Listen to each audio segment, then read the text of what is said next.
Avian की बातचीत में आपका स्वागत है। आज हम अफ़गानिस्तान और रूस की दोस्ती के बारे में बातचीत करेंगे। 2021 अगस्त 15 अगस्त के दिन यानी हमारे आज़ादी के दिन जो है, वो अफ़गानिस्तान फिर से एक बार अमेरिका से आज़ाद हो गया और अमेरिका की फ़ौजें वहाँ से चली गईं। उसके बाद अफ़गान की हुकूमत इस बात का इंतज़ार ही करती रही कि कोई गवर्नमेंट उनको जो है वो बाकायदा रिकॉग्नाइज़ करे। हालाँकि उनके अलग-अलग सरकारों से बहुत सारे ताल्लुकात थे, उसकी तस्वीरें भी आती थी, उसके जो है वो दौरे भी होते थे। लेकिन ये कि बाकायदा किसी ने उसको जो है वो रिकॉग्नाइज़ नहीं किया था, अपना एम्बेसडर भेजना, उनके एम्बेसडर को बुलाना। इस तरह के जो है वो कॉन्सुलर रिलेशंस नहीं बने थे।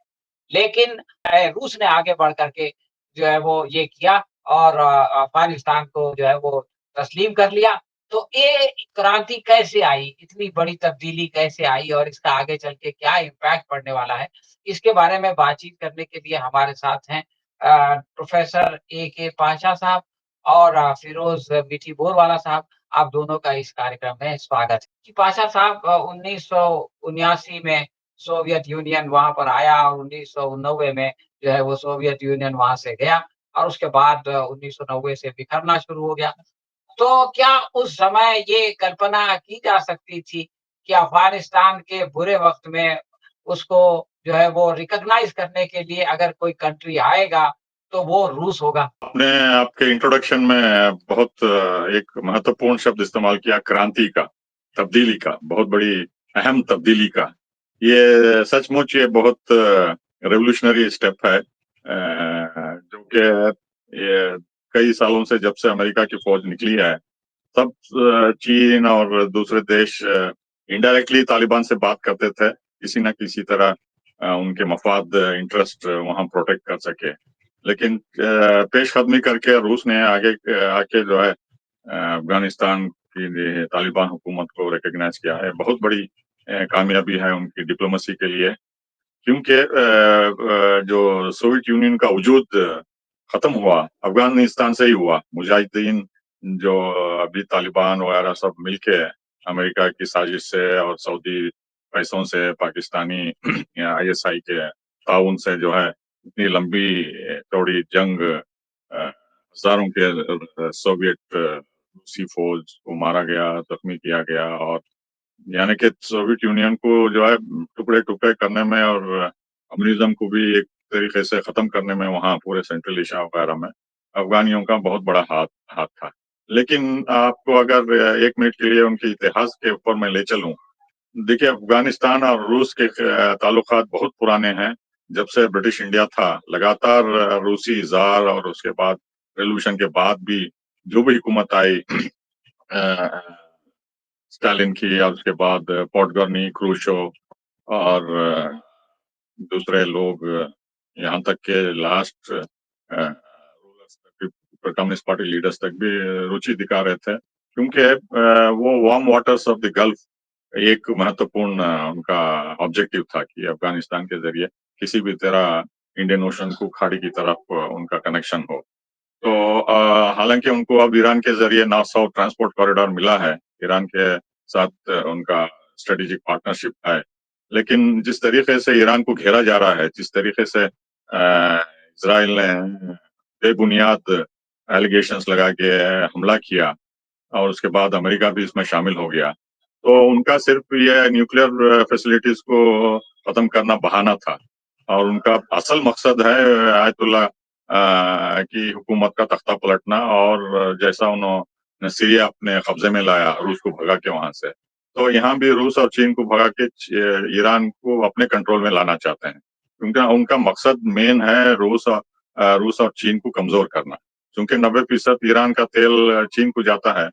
तो अब जो रूस का कदम है अफ़गानिस्तान में मान्यता देना तालिबान की हुकूमत को, ये काउंटर मूव है। क्योंकि रूस को ये तुर्की और अमेरिका सब मिलके साजिश करके सीरिया से भगा दिए थे वहाँ। तो अब अल्टरनेटिव चेस गेम में जो है रूस एक कदम आगे बढ़ के जो है तालिबान को मान्यता दिया है। अब चीन चूँकि ऑलरेडी अफ़गानिस्तान में अच्छे कदम जमा रखा है वहाँ पिछले कई सालों से तालिबान की हुकूमत के साथ। और इंडिया भी जो है कुछ प्रयास कर रहा है, हालाँकि वो आतंकी ग्रुप है बोल के अलग-थलग कर रहे थे। लेकिन हमारे फॉरेन सेक्रेटरी और अफ़गान के डिप्लोमैट्स भी धीरे-धीरे अपना सिफारतखाना दिल्ली में ओपन करके कॉन्सुलर सर्विसेज भी शुरू कर रहे हैं।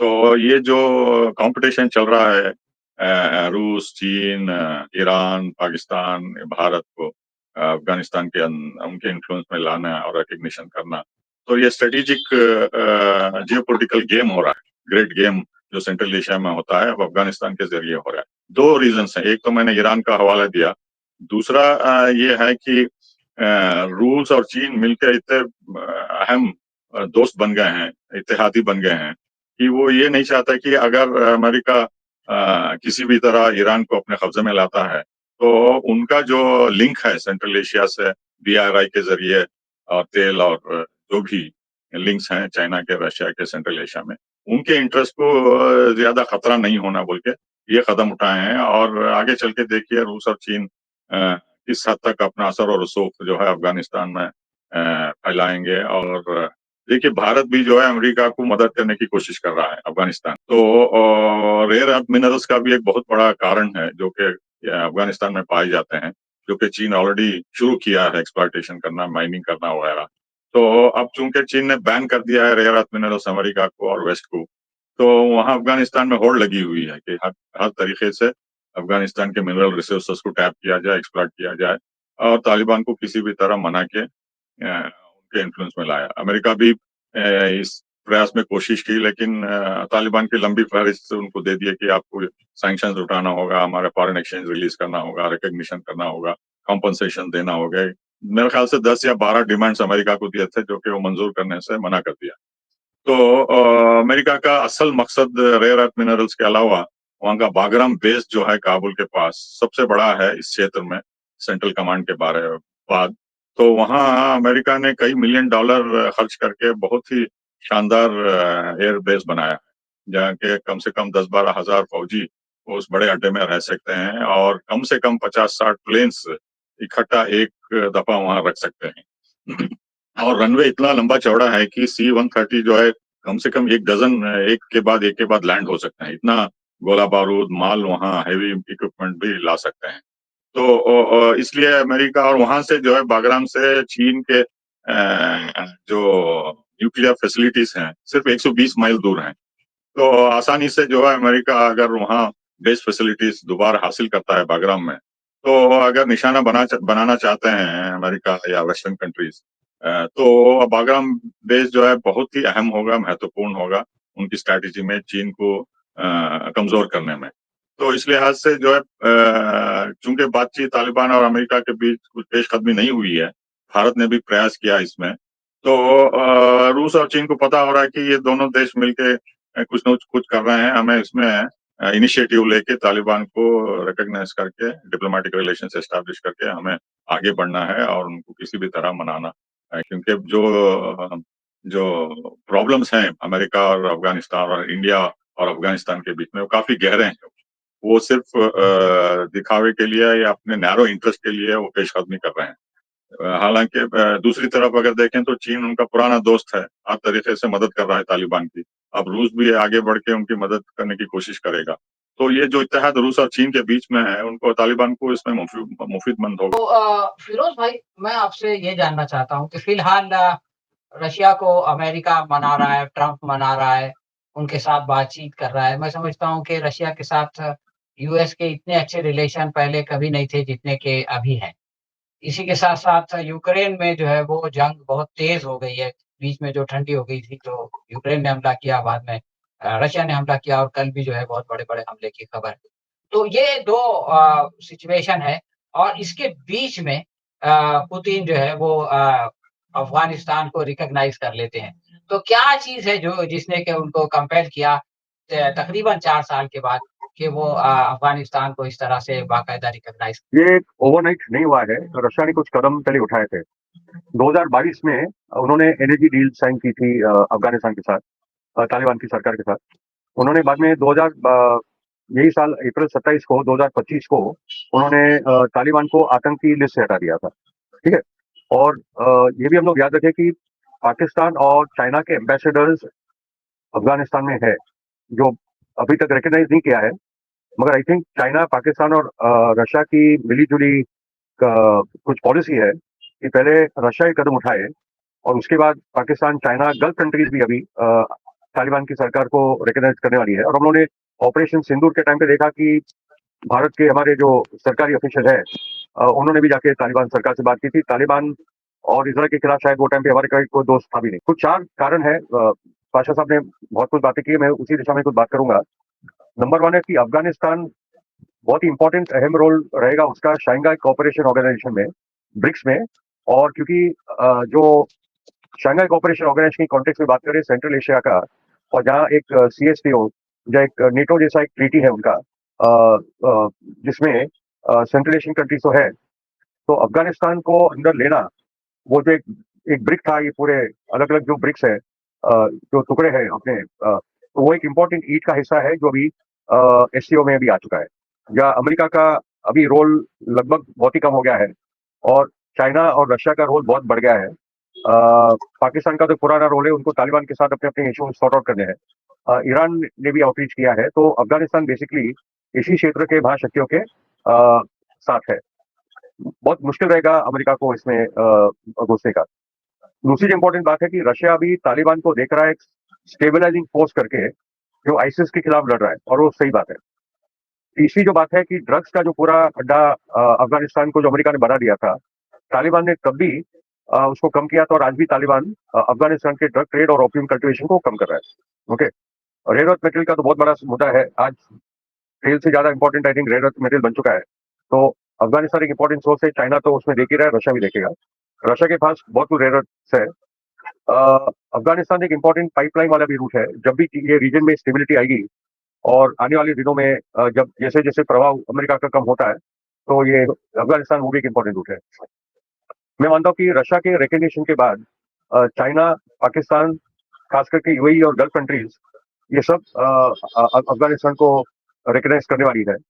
और ये कॉन्टेक्स्ट में हम ये भी देखें कि पाकिस्तान का जो बड़ा रोल है, चाइना का जो बड़ा रोल है सीपेक, जो पूरा उनका जो बड़ा इन्वेस्टमेंट है पाकिस्तान में, उसको भी स्टेबिलिटी मिलेगी। ये कॉन्टेक्स्ट में हम लोग को रशिया का पूरा देखना चाहिए।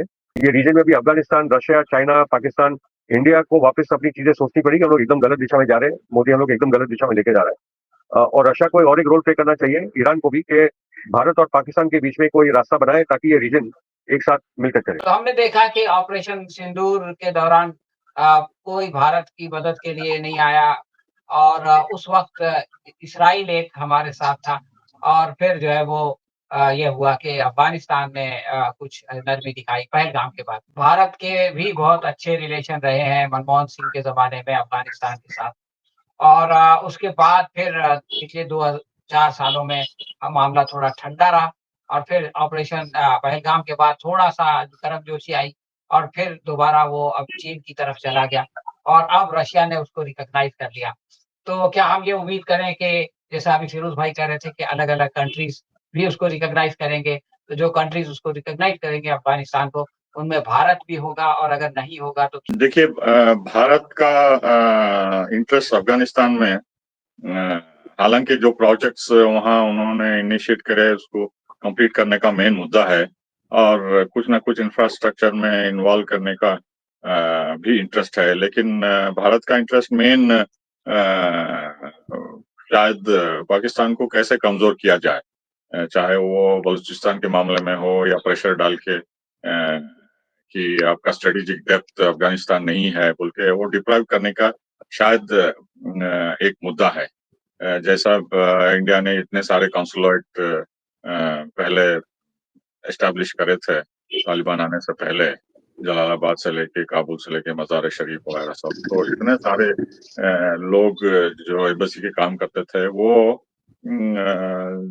हालांकि प्रोजेक्ट सुपरवाइजन कर रहे थे, लेकिन लोगों का कहना है कि, और अखबारों में भी आया है वो, कि ईरान पे भी निगाह रखते थे और पाकिस्तान पे भी काफी दिलचस्पी बताते थे, वहां से डिप्लोमेट क्या क्या हो रहा है, क्या क्या करना है। रूस और चीन भी जो है आगे बढ़ रहे हैं अफगानिस्तान में क्योंकि उनके हित बहुत हद तक गहरे होते जा रहे हैं अफगानिस्तान में।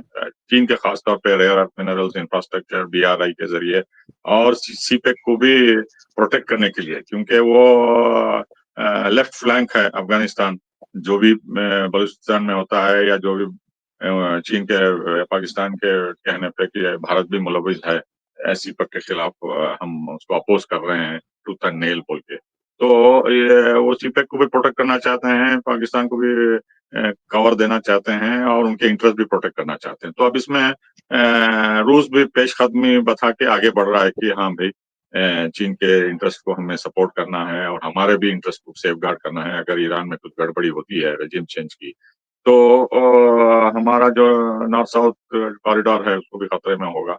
कम से कम अफ़गानिस्तान के साथ लिंक बनाए तो हमारा कुछ हद तक लिंक साउथ को वाटर्स तक रहेगा और वहाँ से ग्वादर को भी लिंक कर सकते हैं अफ़गानिस्तान से, खांदाहार के ज़रिए, क्वेटा के ज़रिए वगैरह।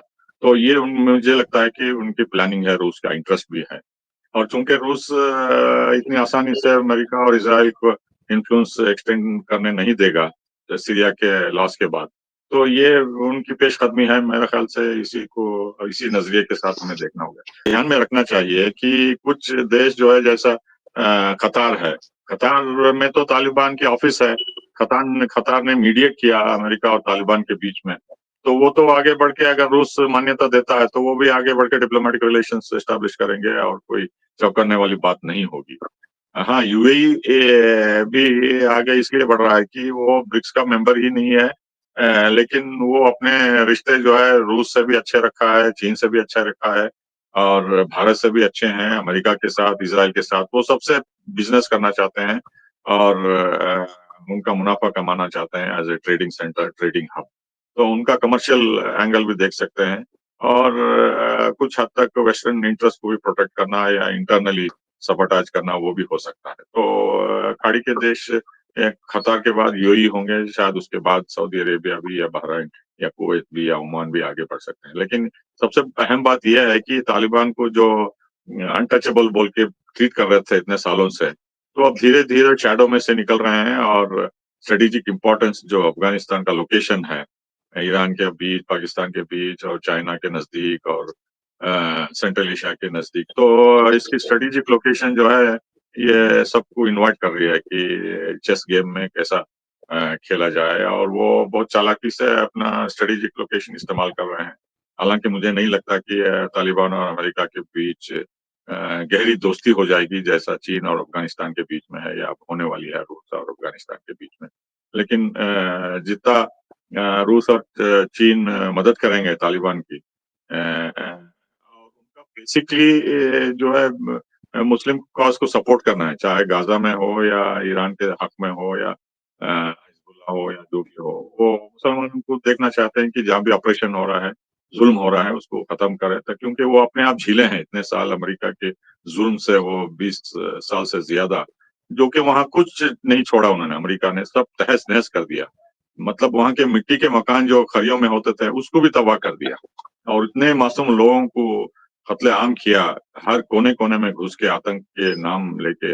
मतलब इतना ज़ुल्म को वो हालाँकि अफ़गानिस्तान के लोग बहुत बहादुर हैं, बहुत ताकतवर हैं और सभी ताकतों से लड़े हैं, चाहे वो सिख हो या बरतानिया हो या रूस हो या भारत के दूसरे हुक्मरान हो या अमेरिका हो। तो ये बहुत बहादुरी से लड़े हैं और बहुत कुर्बानियाँ दिए हैं। तो इतनी आसानी से जो है अमेरिका का ज़ुल्म वो भूलेंगे नहीं क्योंकि लोगों में इतनी नफ़रत है, इतना अपोज़िशन है अमेरिका के खिलाफ। सिर्फ़ लोगों को मासूम लोगों को नहीं मारा उन्होंने, लेकिन इतना ज़ुल्म किए, मस्जिदें जला के, दरगाहें जला के और कुरान की बेइज़्ज़ती करके बहुत ही उन्होंने जो है इतने हरकतें की है। क्रिश्चियनिटी को भी स्प्रेड करने के लिए उन्होंने मिशनरीज़ को लाया, वहाँ ज़ुल्म किया, टॉर्चर किया, हज़ारों के लोगों को मार दिया, टॉर्चर किए। तो ये अमेरिका और बागराम बेस का जो ख्वाब देख रहा है ट्रम्प, मुझे लगता है मुश्किल है क्योंकि तालिबान का फर्स्ट प्रेफ़रेंस होगा चीन और रूस और उसके बाद पड़ोसी देश चाहे वो पाकिस्तान हो या ईरान हो। बाद में शायद दूसरे देशों का नंबर आएगा, चाहे भारत हो, अमेरिका की चापलूसी अगर करता है कि अच्छे ताल्लुकात आप बनाइए, मदद करेंगे, लिफ्ट करेंगे सैंक्शंस, हमें फॉरेन एक्सचेंज रिलीज़ करेंगे, वगैरह-वगैरह बोलते हैं। जी। फिरोज भाई, अभी थोड़ा-सा इस टॉपिक से हटते हैं इसलिए कि कल से ब्रिक्स का जो है वो कन्वेंशन शुरू होगा ब्राज़ील में और उसमें पहली बार जी जिनपिंग नहीं जाएँगे, पुतिन भी दूसरी बार नहीं आएँगे और भारत जो है वो आगे चल के प्रेसिडेंट भी बनने वाला है। तो ये जो सिचुएशन डेवलप हो रही है कि भारत एक तरफ अमेरिका से बहुत करीब हो गया है और उसने ये कहा कि हम जो है वो डॉलर में ही बिज़नेस करेंगे। दूसरी तरफ ब्रिक्स में भी जो है वो उसको चेयरमैनशिप मिल जाएगी। तो इस डेवलपमेंट को आप कैसे देखते हैं फिर? बेसिकली ट्रम्प ने तो बोल ही दिया था जब मोदी मिला था कि BRICS is dead. Non aligned movement के भी फाउंडर कंट्रीज को ऐसे ही टारगेट किया था। इजिप्ट, इंडिया, इंडोनेशिया, युगोस्लाविया और गाना। तो युगोस्लाविया का तो टुकड़े टुकड़े कर डाले थे। इजिप्ट एकदम कैम्प डेविड ट्रीटी साइन करने के बाद किनारे पे लग गया था। इंडोनेशिया को भी टारगेट किया था और राजीव गांधी आखिरी उस किस्म के नेता थे, इनका तो असैसिनेशन हो गया था। क्वामे नक्रुमा को भी असैसिनेट कर दिया था। तो नॉन अलाइन्ड मूवमेंट को तो बहुत वीक कर दिया था उन्होंने, मगर आज है वो सबसे बड़ा प्लेटफॉर्म आज है। इनफैक्ट नॉन अलाइन्ड मूवमेंट का नया स्वरूप ही ब्रिक्स उभर कर आया है। ब्रिक्स इंपॉर्टेंट है, उस पर हमले होंगे, मगर वो अभी तक अपने आप को होल्ड कर रहा है। जहाँ तक प्रेसिडेंसी की बात है तो रोटेटिंग होती है, आज ये है तो कल वो है। पिछली बार जब इनफैक्ट पुतिन ने इसको बहुत अच्छी तरीके से संभाला था, लास्ट अक्टूबर की जो मीटिंग थी, बाद में ब्राजील के हाथ में गया है। अभी ब्राजील का एक मसला है यूक्रेन को लेकर कि वो यूक्रेन के पक्ष ले रहा है और रशिया के विरोध किया है, इसलिए पुतिन वहां नहीं जाने वाले, क्योंकि वो अरेस्ट वारंट का भी एक मसला है। और जी भी नहीं जा रहे। I don't think it is only matter के मोदी के लिए वहां बैंक्वेट हो रहा है। जी भी में नहीं जा रहे, तो वो एक डीपर कारण है जो ढूंढना पड़ेगा। जहां तक ब्रिक्स की बात है, actually it is not Iran, it is weaker point. Iran अभी ब्रिक्स की ताकत है, इंडिया उसका वीक पॉइंट बन चुका है। और इंडिया की बात इतनी नहीं जितनी ये मोदानी टीम है, अमित शाह, मोदी, अडानी और अजीत डोवल, जिन्होंने इंटरनेशनल करप्शन और ये जो रॉ के असैसिनेशन स्क्वाड जो निकले, वो सब उनके पास सबूत है, जिसके पास अभी मोदी स्टैंड नहीं ले पा रहा है। 3 साल पहले मोदी ने स्टैंड लिया था, रशिया के साथ खड़ा हुआ था यूक्रेन वॉर के टाइम पे। तो वो कैसी परिस्थिति बदली है कि आज मोदी पूरी हाँ में हाँ मिला रहे हैं, ट्रम्प को लेकर टैरिफ डालो, हम लोग ब्रिक्स करेंसी की बातें करेंगे, वगैरह वगैरह। तो आज सबसे बड़ी जो ब्राजील अपने आप में पैलेस्टाइन के साथ खड़ा है, साउथ अफ्रीका खड़ा है, इंडिया का ही मसला है, और रशिया और चीन भी भरोसे पैलेस्टाइन के साथ खड़े हैं। मगर सबसे स्ट्रांगली आई थिंक जो पैलेस्टाइन के साथ खड़ा है वो साउथ अफ्रीका है। ब्राजील की भी भूमिका हर बार बहुत स्पष्ट होती है। ये ब्रिक्स की मीटिंग में ये देखना होगा कि जब पैलेस्टाइन पे हर साल जो 3 या 4 पैराग्राफ पैलेस्टाइन पे होते हैं, जो फाइनल रेजोल्यूशन होते हैं, वो टाइम पे भारत क्या भूमिका लेगा, वो बहुत ही मेक और ब्रेक बात होगी ये ब्रिक्स की मीटिंग में। क्योंकि बाकी के सब चीजों पे तो हमें यहाँ मिला देते हैं। रशिया यूक्रेन के भी मैटर पे क्या बात आती है वो भी देखना होगा, क्योंकि अगर कोई एंटी रशियन प्रस्ताव आया तो वो तो ब्राजील और रशिया एक दूसरे को भी नहीं मानेंगे। मगर पैलेस्टाइन एक ब्रेकिंग पॉइंट हो सकता है, क्योंकि हाल ही में जो भारत ने जो भूमिका ली है पैलेस्टाइन को लेकर इंटरनेशनल यूएनजी वगैरह में, बहुत ही शर्मनाक रहा है। तो आई थिंक जो ब्रिक्स अभी होने वाला है, और खास करके जो प्रेसिडेंसी वाला दौर है, इसमें मोदी कितना इनिशिएटिव लेता है, क्या क्या करता है, घोषणा करता है, वो देखना जरूरी है। तो we have to observe, but I don't see anything good coming out of BRICS while Modi is the president of BRICS. हाँ, तो दोस्तों मैं हम लोगों जी, ने मैं सुना। एक पॉइंट मैं ऐड करना चाहता था। देखिए, मोदी जो है, प्राइम मिनिस्टर मोदी वहां जाके प्रयास करेंगे कि पहलगाम पे पाकिस्तान की निंदा हो, क्रॉस बॉर्डर टेररिज्म का भी हो। और अगर ब्राजील चालाकी से अपना इन्फ्लुएंस यूज करता है, तो वो भारत को इस पे मनाने की भी कोशिश करेंगे कि अगर आप कोई पैलेस्टीन के पोर्ट डाइल्यूट करेंगे तो हम आपके पहलगाम का सपोर्ट नहीं करेंगे। उसमें कुछ डिफरेंसेस होने की तो संभावना है। लेवरोव भी है, Asha ji, Lavrov is there, the premier of हाँ, चाइना इज देयर। तो इट्स नॉट जी नहीं आ रहा है और पुतिन नहीं आ रहा, तो लेवरोव इज देयर। ये सब नहीं नहीं नहीं, करने मैं वाला। ब्राजील हाँ, की सही बात बात कर है। रहा हूँ, तुम हाँ, समझे सही नहीं, बात ब्राजील की है। बात कर रहा हूँ। Right right Brazil right. Has an upper hand in the joint statement. Brazil yes, bargain कर सकता है कि अगर आप पैलेस्टीन में वीकन करेंगे तो हम पहलगाम में नहीं करेंगे, जैसा एससीओ में हुआ। सही बात एससीओ है। में चाइना पाकिस्तान मिलके नो कह दिए, भारत को मुंह छुपाना पड़ा। पहलगाम में कोई रेफरेंस नहीं हुआ, बलूचिस्तान का रेफरेंस हुआ। तो इसी क्वाड लिहाज में से भी है, आशा जी, क्वाड में भी पहलगाम का जिक्र हुआ। जो पैलेस्टीन का सॉरी मुद्दा है, तो सॉरी। ब्राजील जो है फोर्सफुली पुश करेगा कि किसी भी हालत में इसराइल की निंदा करना। लोगों ने अफ़गानिस्तान और ब्रिक्स के बारे में भी कुछ बातचीत की और हमारे दोनों मेहमानों ने इसके लिए समय निकाला। इसके लिए हम दोनों का बहुत-बहुत शुक्रिया अदा करते हैं। आइंदा भी इस तरह के ज्वलंत इंटरनेशनल इश्यूज़ पर हम लोग अपने इन दोस्तों से बात करते रहेंगे। धन्यवाद।